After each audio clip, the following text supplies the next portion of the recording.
Gave him some dog food, and I guess he ate it. He didn't have any water to wash it in.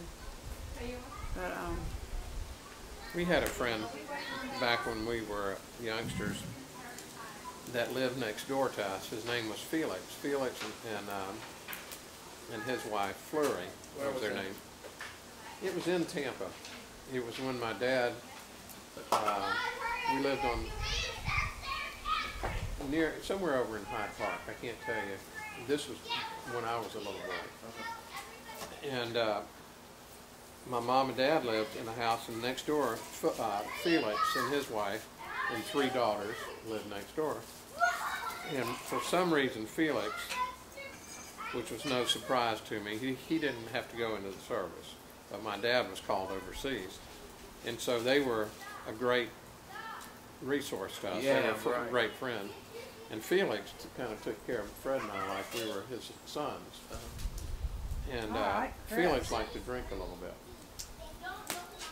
And one day, Felix had Fred and I in the car, and he went to a bar.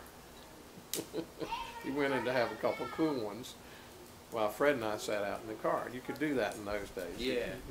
And Fred and I were sitting there, and Felix told you not to get out of the car. yeah, he said, "You guys sit here. I'll be back. Don't get out of the car." And so Fred and I were sitting there, and pretty soon there was smoke coming out of the hood. Well, after a while, it was coming into the car. And so Fred and I said, "Don't you think we ought to go tell Felix?" And he said, "Well, no, because he told us to stay in the car." So we argued about that, Fred and I did, for a long time. Then finally he said, "Well, Fred, I'm going to go tell Felix." So I go into the bar, and Felix is sitting, he's up there at the bar having a couple beers with his buddies, shooting the breeze, and I go in there and I start yanking on his coattail. He says, "Hold on, Greg."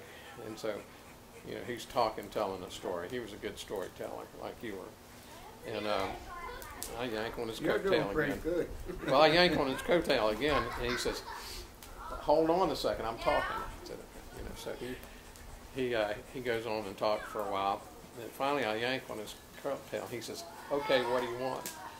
I said, "Felix, your car is on fire."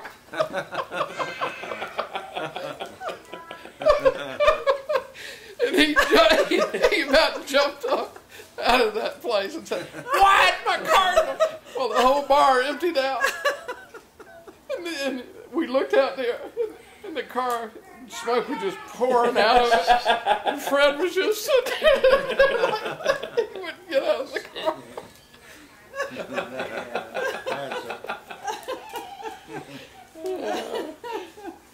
Oh, that's a good story. Yeah, it is a good one.